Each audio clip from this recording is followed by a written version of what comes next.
내 고초와 재난 곧 쑥과 탐즙을 기억하소서. 내 마음이 그것을 기억하고 내가 낙심이 되오나 이것을 내가 내 마음에 담아 두었더니 그것이 오히려 나의 소망이 되어 싸움은 여호와의 인자와 긍휼이 무궁하심으로 우리가 진멸되지 아니함이니이다. 이것들이 아침마다 새로우니 주의 성실하심이 크시도소이다. 내 심령에 이르기를 여호와는 나의 기업이시니 그러므로 내가 그를 바라리라 하도다. 기다리는 자들에게나 구하는 영혼들에게 여호와는 선하시도다. 사람이 여호와의 구원을 바라고 잠잠히 기다림이 좋도다. 사람은 젊었을 때에 멍에를 매는 것이 좋으니 혼자 앉아서 잠잠할 것은 주께서 그것을 그에게 메우셨습니다. 그대의 입을 땅에 티끌에 댈지어다. 혹시 소망이 있을지로다 자기를 치는 자에게 뺨을 돌려대어 치욕으로 베풀릴지어다. 이는 주께서 영원하도록 버리지 아니하실 것임이며 그가 비록 근심하게 하시나 그의 풍부한 인자하심에 따라 긍휼히 여기실 것입니다. 주께서 인생으로 고생하게 하시며 근심하게 하심은 본심이 아니시로다. 자, 우리가 이제 예레미야서하고 예레미야애가서를 이제 다 읽었습니다. 그죠? 그래서 마무리하면서 오늘의 메시지를 전합니다. 이번 주간에 우리 삶의 이슈는 축구였습니다. 국민들에게 여러 가지로 힘든데 큰 감동을 주었습니다. 축구를 생각하면 저는 왜 사람들이 좋아할까? 특히 이제 뭐 관심 없는 사람도 월드컵 같은 경우는 그래서 판타지라는 단어가 생각이 나서요. 판타지는 뭐냐? 우리가 살아가는 현실 세계와는 동떨어진 신화적인 혹은 동화적인 이야기를 바탕으로 하는 문학 장르입니다. 그러니까 축구를 좋아하는 이유는 나라끼리 이렇게 대항을 하니까 애국심을 자극하는 것도 있지만은 제가 생각할 때는 축구가 인생의 판타지와도 같기 때문에 다시 말해서 승리의 판타지, 그죠? 반전의 판타지, 역전의 판타지 이런 느낌이 들잖아요. 그러니까 특별히 이번 포르투갈전은 절망에서 희망으로 라고 하는 제목에 잘 짜인 한 편의 반전 드라마였다. 그렇게 말할 수가 있겠습니다. 사람들은 그런 생각을 하는 거죠. 내 인생에도 이런 반전이 있을까? 이런 역전이 있을 수 있을까? 그런 거죠. 그래서 오늘 예레미야애가 우리 본문은 그런 주제를 다루고 있습니다. 절망에서 희망으로, 어떻게 절망에서 희망으로 바꾸어질 수 있을까? 그런 거죠.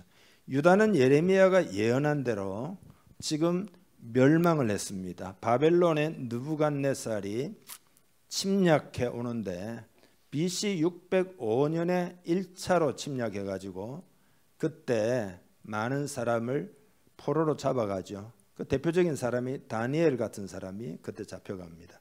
그리고 8년이 지나가지고 BC 597년에 2차로 침략을 하여 또 사로잡아 갑니다. 그때 에스겔이라고 하는 선지자가 사로잡혀가고 여호야긴이라고 하는 왕도 잡히게 됩니다. 그리고 11년이 지나가지고 BC 586년에 결국 3차로 침략에 와가지고 이때는 유다라고 하는 나라 자체가 완전히 멸망을 하게 됩니다. 그런 멸망의 폐허 위에 오늘 예레미야가 과연 희망이 있는가라는 질문을 하고 있는 겁니다. 지금 여러분 우리 교회 절기로 광고 드릴 때 대강절이라고 말씀드렸잖아요. 그리스도의 강림을 기다린 그것을 기념하는 절기죠. 그러니까 구약 백성들은 메시아가 강림할 것을 기다리다가 때가 참에 하나님의 카이로스 때가 완전히 차니까 2000년 전 유대 땅에 메시아가 우리 주님이 성육신하시고 그리고는 십자가와 부활로 구원을 이루신 것입니다. 그리고 앞으로도 때가 차면 우리 주님이 다시 오실 텐데 그것이 바로 그리스도의 재림이고, 그리고 그리스도의 영이신 성령님은 그를 기다리는 공동체에게 교회 역사 가운데 계속해서 임하시는 성령 강림이 오순절날 있었잖아요. 그 성령의 강림이 기다리는 모든 공동체 또 오시고 또 오시고 또 오시고 이렇게 하신다. 그런 것들을 기다리는 절기다. 그런 거죠. 지난 3년간 한국 교회는 팬데믹으로 인하여 악몽과도 같았고, 올 한 해만 우리가 돌이켜 보더라도 이 팬데믹의 영향으로 말미암아 오늘 본문에 이런 표현이 나오거든요. 고초와 재난, 곧 쑥과 담즙을 기억하소서. 고초와 재난, 쑥과 담즙과 같은 쓰디쓴 그런 것들을 지금 경험하고 있습니다. 그래서 한국 교회가 이제 한 30% 사람이 빠졌다고 그럽니다. 네, 근데 영적으로 보면 제가 볼 때는 한 반토막 난 거 아닌가 그런 생각이 듭니다. 이때 우리는 그리스도의 강림, 지금 우리로 말하면 성령의 강림을 기대하는 것입니다. 그런 계절입니다. 그래서 오늘 본문으로 이제 다시 돌아가서 유다가 멸망을 했는데요. 예레미야가 그 멸망을 경고하고 목이 터져라 외치는 거 아닙니까? 이대로 가면 멸망한다. 이대로 가면 멸망한다. 근데 결국은 멸망에 이르고 말았고 예레미야는 크게 낙심을 하게 되었던 거죠. 희망을 도저히 가질 데가 없다 이런 생각이 들었다 이 말이죠. 그래서 그것을 고통스러워하면서 오늘 우리가 19절부터 읽었거든요. 18절에 보면 나의 힘과 여호와께 대한 내 소망이 끊어졌다. 이렇게 혼잣말로 이야기를 해요. 나의 힘과 여호와께 대한 소망이 끊어졌다. 크게 낙심했다라는 것입니다. 절망을 경험했다 이 말이잖아요. 그렇지만은 조금 지나고 나면 상황이 마음이 좀 달라집니다. 예레미야가 완전히 주저앉지 않고 정신을 차리고 기도하기 시작하는 내용이 오늘 우리가 읽은 본문입니다. 그래서 19절에 내 고초와 재난 곧 쑥과 담즙을 기억하소서, 기억해달라고 기도합니다.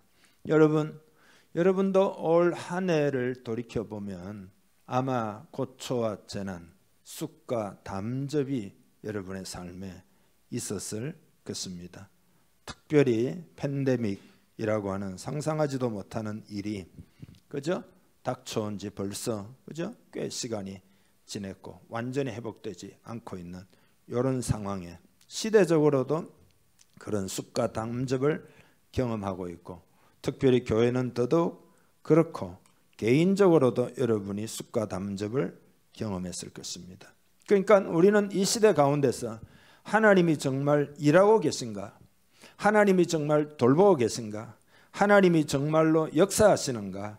낙심했을 수도 있습니다. 여러분의 개인적 소망이 이루어지지 않아 낙심했을 수도 있습니다. 열매를 맺지 못하여 낙심했을 수도 있습니다.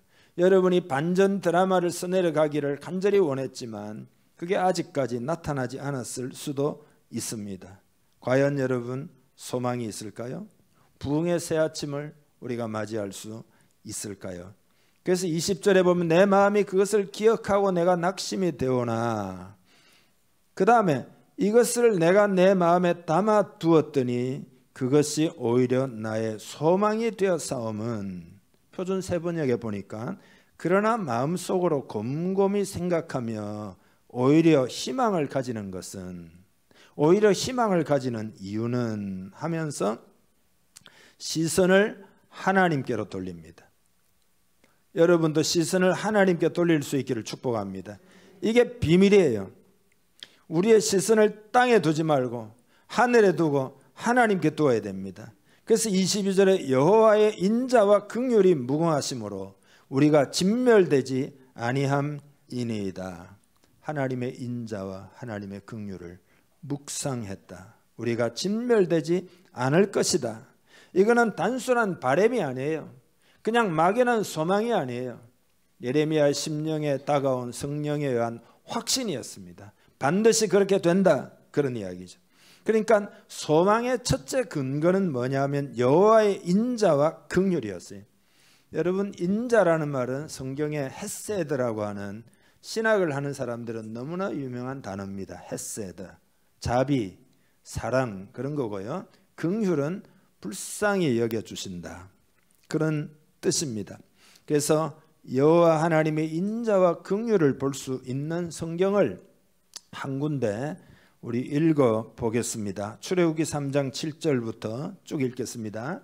여호와께서 이르시되 내가 애굽에 있는 내 백성의 고통을 분명히 보고 그들이 그들의 감독자로 말미암아 부르짖음을 듣고 그 근심을 알고 내가 내려가서 그들을 애굽인의 손에서 건져내고 그들을 그 땅에서 인도하여 아름답고 광대한 땅, 젖과 꿀이 흐르는 땅, 곧 가나안 족속, 헷 족속, 아모리 족속, 브리스 족속, 히위 족속, 여부수 족속의 지방에 데려가려 하노라. 아멘. 자, 고통당하는 이스라엘 백성들, 노예 생활하는 이스라엘 백성들을 하나님이 어떻게 하셨느냐? 세 가지 단어가 나옵니다. 내 백성의 고통을 분명히 보고, 그죠? 그리고 그들의 부르짖음을 어떻게 해요? 듣고, 그리고 그 근심을 알고, 보고 듣고 알고, 두 번째로는 내려가서 건져내고, 세 번째로는 인도하여 데려가려 하노라. 고통을 먼저 보신다, 그 다음에 들으신다, 그리고 아신다. 여러분의 고통을 보고 계신 줄 믿습니다. 한 해 동안 우리가 부지런히 기도한 그 기도의 소리를 하나님이 다 듣고 계십니다. 그리고 우리의 모든 형편과 처지, 모든 것을 다 알고 계십니다. 그 이야기잖아요. 아신다라고 하는 것은 모든 것을 다 이해하시고 공감하신다는 뜻입니다.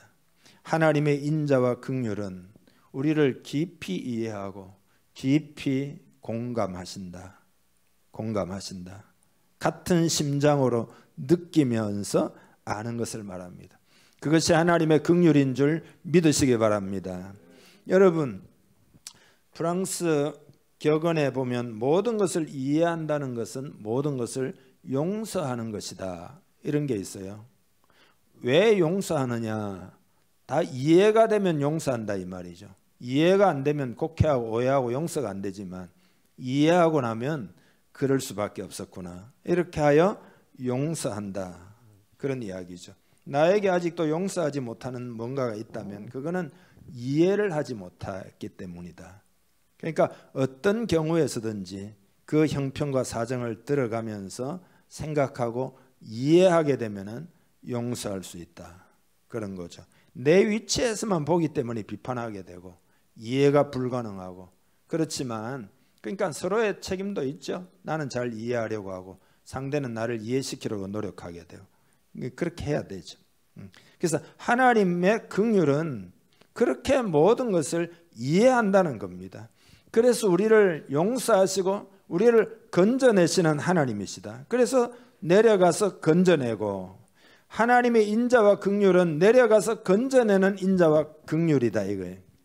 안 됐다, 불쌍하다, 그런 감정으로 느끼는 것이 아니라, 그죠? 행동하는 인자, 행동하는 긍휼이다. 단순한 감정이 아니다. 가령 물에 뛰어들어가지고 내가 죽고 그 사람을 살리는 것과 같은 것이다. 그게 바로 십자가의 사건인 줄 믿습니다. 하나님의 세상을 이처럼 사랑하사, 이처럼이 뭐예요? 독생자를 주셨으니, 독생자 하나님이 이 땅에 오셨단 말이죠. 아들이신 하나님이 이 땅에 오셨다. 그게 독생자를 주셨다. 행동하는 인자, 행동하는 긍휼이다, 이 말이죠. 우리나라에 온 초기 선교사들이 한국 사람들과 가까워지기 위해서 3S를 감내했다는 겁니다. 첫째는 뭐냐면 불 때는 문화, 아궁이에다가, 그러니까 매캐한 연기가 바닥에 이게 막 차오른다, 이 말이죠. 그래서 스모크, 그러니까 그 매캐한 연기, 그게 이제 선교사들이 그 감내한 거다. 두 번째로는 매주 띄우는 냄새. 옛날에 다 매주 띄웠잖아요. 그 스멜. 그것도 S죠. 세 번째 S는 뭐냐면 사운드인데 이건 온 동네 개들이 달려나와 위협하는 소리, 밤새 굿하는 소리, 예, 그런 것들을 감내했다. 그리고는 자신들의 인생을 이 땅을 위하여 내어준 거죠. 그들의 분투가 눈물겹도록 고마운 거죠. 그렇죠? 유명한 사마리아 사람의 비유 여러분 잘 기억하시죠?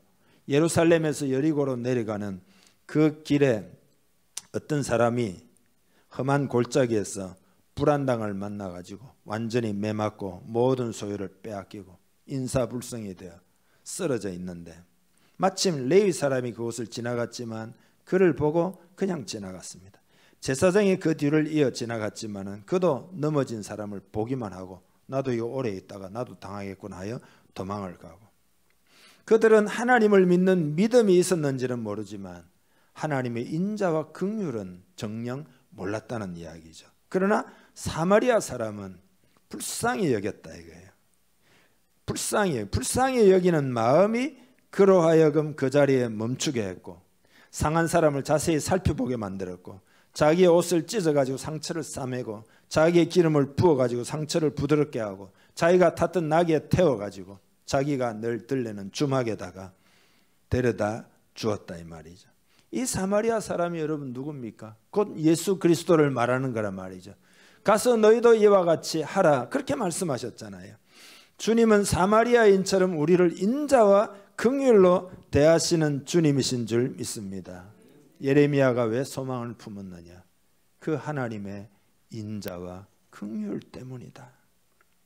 두 번째로 여호와는 자신의 기업이기 때문에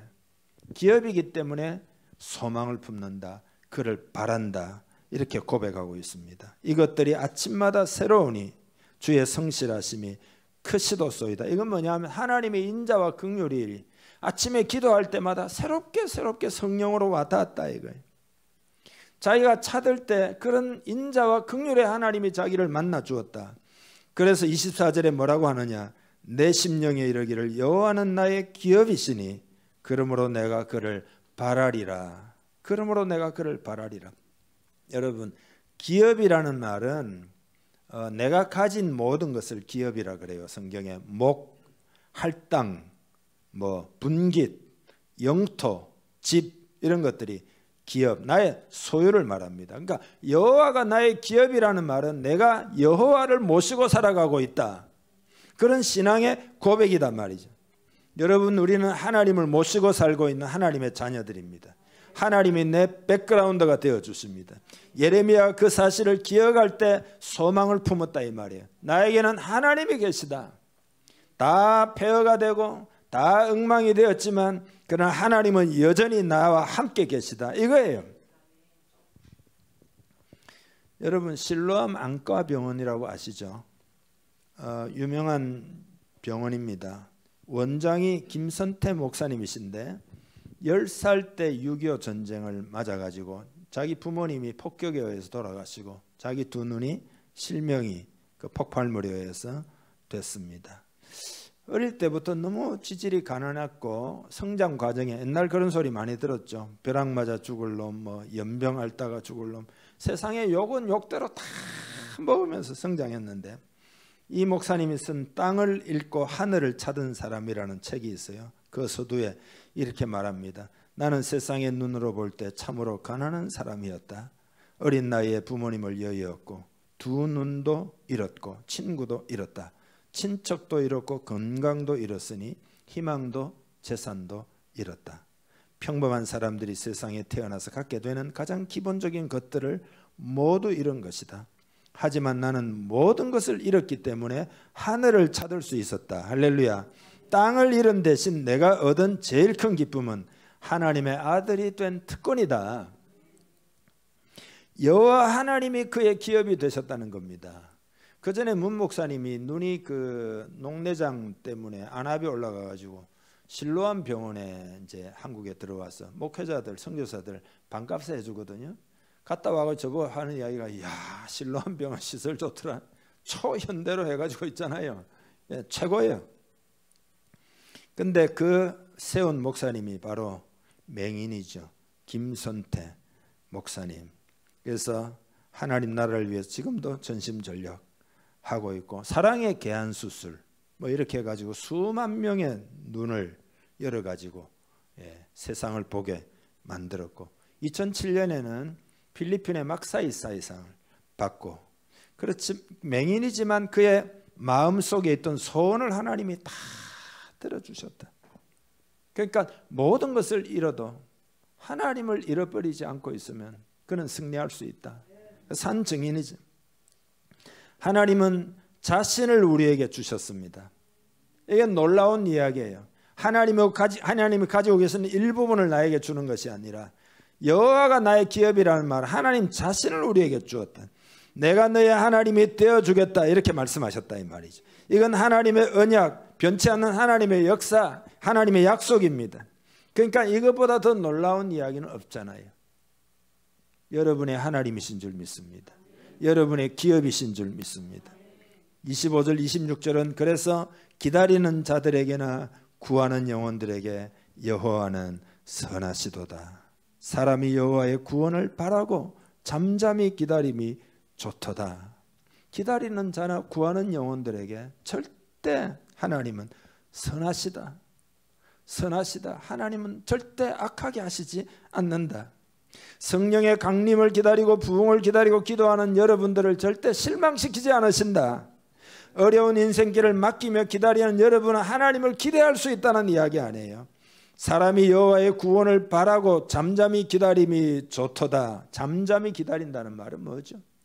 기대하고 깊이 하나님을 신뢰하는 것은 참으로 좋은 것이다. 참으로 좋은 것이다. 존 버년의 철로역정에 나오는 이야기, 주인공 이름이 그리스도인입니다. 크리찬, 이게 주인공 이름이고 친구가 하나 있는데 친구 이름이 소망입니다. 소망이라는 친구와 함께 천성을 향해서, 철로역정이죠, 천성을 향해서 가다가 길을 잘못 들어가지고 험한 골짜기에 들어가게 되죠. 설상가상으로 폭우까지 쏟아내리고 사면초가가 되고 앞으로 갈 수도 없고 뒤로도 갈 수도 없는데 날은 어두워지기 시작하죠. 두 사람은 손을 잡고 웅크리고 날이 새기를 간절히 기다리다가 잠이 들었는데 인기척에 눈을 떠보니까 큰 거인이 하나 서 있는데 이름이 절망이에요. 절망이라고 하는 거인이 버티고 서 있는 거죠.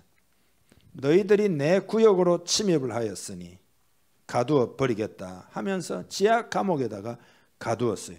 그리고 일주일 동안 매를 치고 초죽음이 되었습니다.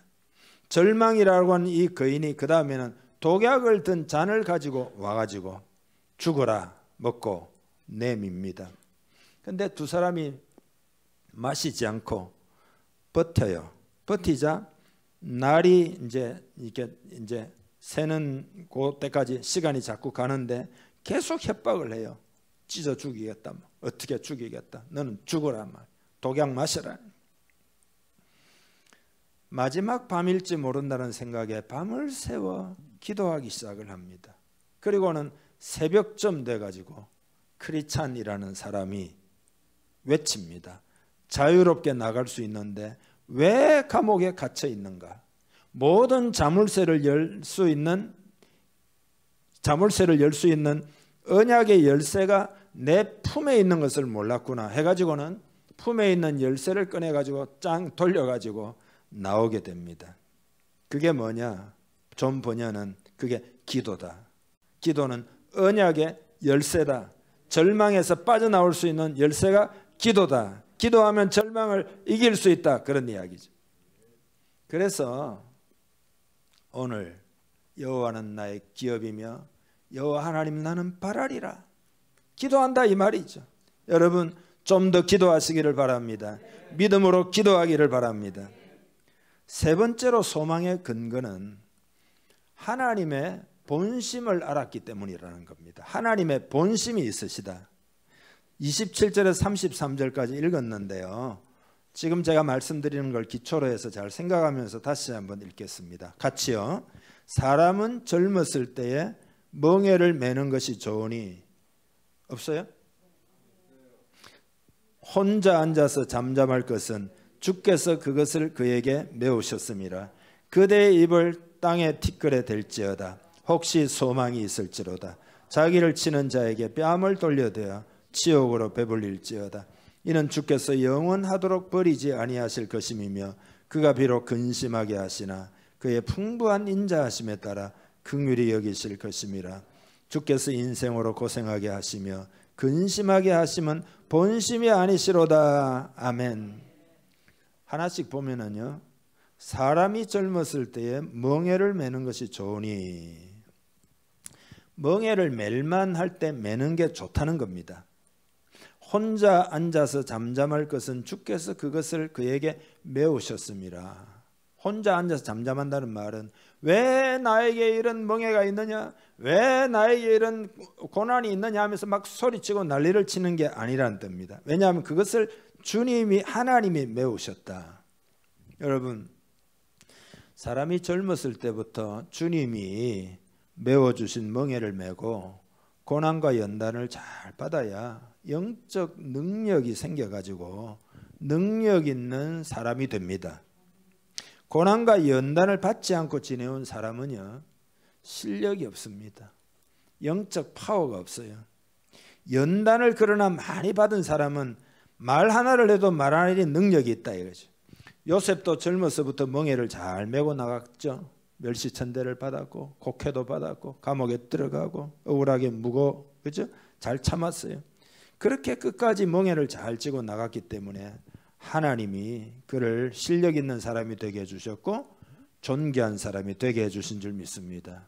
다니엘도 BC 605년에 바벨론의 포로로 잡혀가가지고 사자굴 시험도 통과하고 멍에를 잘 맸더니 하나님이 그를 존귀하게 하셨다 이거예요. 우리의 멍에도 주님이 메워주신 것을 이해하고 잘 감당해야 할 줄로 믿습니다. 그대의 입을 땅에 티끌에 댈지어다. 혹시 소망이 있을지로다. 입을 땅에 티끌에 댄다는 말은 겸손이 낮아져 가지고 수욕을 달게 받고 멸시와 능력도 잘 참고 믿음으로 나간다. 혹시 소망이 있을지, 그런 자에게 소망이 있다 이 말이죠. 왜냐하면은 그런 사람이, 겸손한 사람을 때가 되면 하나님이 높여주시기 때문입니다. 아멘이죠. 베드로 사도는 뭐라고 그랬죠? 하나님의 능하신 손 아래에서 겸손하라. 때가 되면 너희를 높이시리라. 30절에 자기를 치는 자에게 뺨을 돌려대어 치욕으로 배불릴지어다. 치욕으로 배불릴지어다. 이거 뭐죠? 치욕과 같은 그런 어려움들을 달게 받아가지고 하도 욕 들어먹어 배가 부르다 이 말이에요. 연단을 통해 승리하게 된다 이 말이죠. 고은 중에 하루 한 줄 마음 산책해 보면 여러분 잘 아는 내용이에요. 자살을 뭐 거꾸로 하면 살자가 된다. 역경을 거꾸로 읽으면은 경력이 된다. 뭐 그런 내용이 있습니다. 문전박대를 거꾸로 읽으면 뭐죠? 대박 전문이 된다. 내 힘들다. 이거 거꾸로 읽으면 내 힘들다 뭐죠? 다들 힘내 이렇게 되는 거죠. 악이라는 게 영어로 evil, E-V-I-L이잖아요. 그 거꾸로 하면은 L-I-V-E, 라이브, 삶이 된다 이거예요. 이는 주께서 영원하도록 버리지 아니하실 것임이며 그가 비록 근심하게 하시나 그의 풍부한 인자하심을 따라 긍휼히 여기실 것입니다. 내 죄 때문에 지금 어려움을 당하는 거예요. 그러나 하나님의 인자는 풍부하기 때문에 우리를 긍휼히 여겨주신다. 할렐루야. 하나님이 끝까지 버려두지는 절대 않는다. 성도를 회개하게 하고 연단시키기 위해서 잠깐 근심하게 하지만 하나님의 긍휼은 풍성하기 때문에 그대로 놔두지 않는다. 반드시 우리를 일으켜 세운다. 잘 참고 믿음으로 통과하면 우리는 승리한다. 하나님 복 주신다. 그런 거 아니에요. 그래서 결론이 33절에 주께서 인생으로 고생하게 하시며 근심하게 하심이 뭐라고요? 본심이 아니시로다. 본심이 아니라는 거예요. 성 어거스틴은 하나님의 도성이라는 책에서 고난에 대해서 말하기를 고통은 동일하지만 고통당하는 사람은 다르다는 거예요. 어리석은 사람은 똑같은 고난을 당하면서도 하나님을 원망하고 심지어 모독까지 하지만 선한 사람은 그 고통 속에서 하나님을 찾고 하나님을 찬양한다. 왜 그러냐? 하나님의 본심을 알기 때문이다. 여러분 하나님의 본심을 잘 알기를 축복합니다. 한 해 동안 하나님의 본심의 관점에서 생각해 보는 거죠. 한 해 동안 하나님이 우리를 위하여 무엇을 하셨는지. 제가 새벽 기도하다가 크게 감동을 받았어요. 하나님이 얼마나 많은 일을 하셨는가. 여러분이 겉으로 얼른 보면은 하나님이 아무 일도 안 하신 것 같이 느껴지지만 제가 새벽에 생각해 보니까 하나님이 많은 일들을, 얼마나 하나님의 분투하심, 땀 흘리심 이런 것들이 생각이 나는지 모릅니다. 하나님이 어떤 일을 하셨느냐 하면은 여기에 나와 있는 구절대로 일을 하셨습니다. 광야의 길을 사막의 강을 내셨습니다. 여러분 광야가 무엇이고 사막이 뭘까요? 그게 우리의 심령입니다.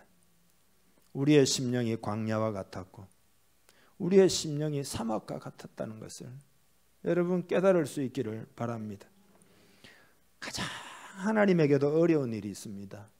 광야와 같고 사막과 같은 심령을 변화시키는 일은 우리가 협력을 해야 되기 때문에 참으로 어려운 일이다 이 말이죠. 그런데 그 일을 하나님이 한 해 동안 부지런히 하셨습니다. 예. 여러분의 심령이 광야요, 여러분의 심령이 사막이고 거기에다가 길을 내시고 하나님이 역사하실 수 있도록 거기에다가 강을 내시고 그 일을 하나님이 해오셨다. 그런 일을 하는 것이 하나님의 본심인데 그것을 제가 돌이켜 보니까 그 하나님이 많은 일을 하셨다는 것이 마음에 딱 감지가 되면서 있잖아요. 예, 소망이 생기는 거 있잖아요. 우리의 심령이 변하면 다 변해요. 온 세상도 변할 수 있습니다. 여러분 지금은 우리가 뭐라고 그럴까? 이제 마음을 이제 있잖아요. 하나님이 그렇게 역사하신 것을 깨닫고 딱 마음을 확 열어버려야 됩니다. 딱 그런 때예요. 하나님이 능력이 모자라서 일을 못하는 게 아닙니다. 우리가 고비를 딱 넘기고 마음을 확 열어버리면 돼요. 예. 더 이상 우리는 광야가 아니고 더 이상 우리는 사막이 되면 안 됩니다. 막 길이 나고 막 강물이 흐르고 그런 심령 되기를 주님의 이름 축복합니다. 우리가 마음이 딱 하나가 되고 모이기에 힘쓰고 영과 진리로 예배하고 성령님이 임하시도록 깨어 기도하고 그죠? 하나님의 얼굴을 구하고 마음의 문제라니 마음의 문제. 그러니까 외적인 걸 보지 말고 결국 하나님의 나라는 여기 있다 저기 있다 말하지 말고 너희 심령에 있다. 하나님의 나라는 우리 심령에 임하기를 원한다 이거 아니에요. 마음이 모든 거예요. 마음. 여러분 이제 요즘에는 별을 잘 못 보지만 이제 별이 잘 보이는 데가 있습니다. 예를 들면 제가 군대 근무할 때 전방에서 이렇게 보니까 별이 꽤 많이 보이더라고요. 예. 그래서 엄청난 별이 있으면 그 하늘이 여러분의 마음이다 이렇게 생각하시면 됩니다. 마음에 모든 우주가 다 들어있다 그런 이야기입니다. 예. 그 마음에 하나님이 오시면은 여러분 우주라도 하나님을 담을 수 있습니까? 우주가 하나님 담을 수 있어요 없어요? 우주가 아무리 넓다 손 치더라도 하나님을 담을 수는 없지만은 그러나 놀라운 것은 그 하나님이 우리의 마음에 오시겠다 이 말이잖아요. 우주도 담을 수 없는 그 하나님을 우리에게 주셔가지고 성령으로 임재하겠다 이 말이잖아요. 하나님을 구하고 찾읍시다. 그리고 우리가 권능을 받아서 복음을 전하고 마음이 변하면 다 할 수 있다니까. 너의 마음을 나에게 달라 이 말이에요. 하나님은 딴 거 아니에요. 딴 거 아니고 마음을 달라고 하는 거 그렇게 어렵나 이 말이죠. 예, 그렇게 어려운가요? 여러분의 마음을 하나님께 드릴 수 있기를 바랍니다. 옆 사람에게 한번 인사한 마음을 하나님께 드립시다. 예. 소망의 근거 정리하고 우리 기도하겠는데요. 여호와의 인자와 긍휼 때문이었어요. 하나님이 자기의 기업이 되어 주시기 때문에. 세 번째로는 하나님의 본심을 깨달았을 때 예레미야는 절망 중에 소망을 품을 수가 있었습니다. 우리 공동체도 그렇게 하여 연말을 맞이, 그죠? 12월 달 보내고 새해를 맞이하기를 주님의 이름 축복합니다. 하나님 아버지, 오늘 말씀으로 인하여 감사를 드립니다. 절망에서 희망으로 내 심령이 변화되기를 이 시간 기도합니다. 하나님 말씀을 붙듭니다. 여호와의 인자와 긍휼을 의지합니다. 여호와는 나의 기업이 되심을 감사합니다. 하나님이 내 안에 오셔서 나의 모든 것이 되어주시고 나의 아버지가 되어주심을 감사합니다. 그리고 하나님의 본심을 깨닫고 소망을 품습니다. 하나님이 우리 공동체에 성령을 부어주시고 큰 권능을 주셔서 우리의 삶을 복되게 하실 줄 믿습니다. 귀하게 쓰실 줄 믿습니다. 우리의 미래가 밝을 줄 믿습니다. 오늘 찬송한 대로 어두운 후에 빛이 오며 바람 분 후에 잔잔하고 소나기 후에 햇빛 나며 수고한 후에 쉼이 있는 줄 믿습니다. 주여 이러한 은혜를 베풀어 주시옵소서. 감사하며 예수님의 이름으로 축복하고 기도하옵나이다. 아멘.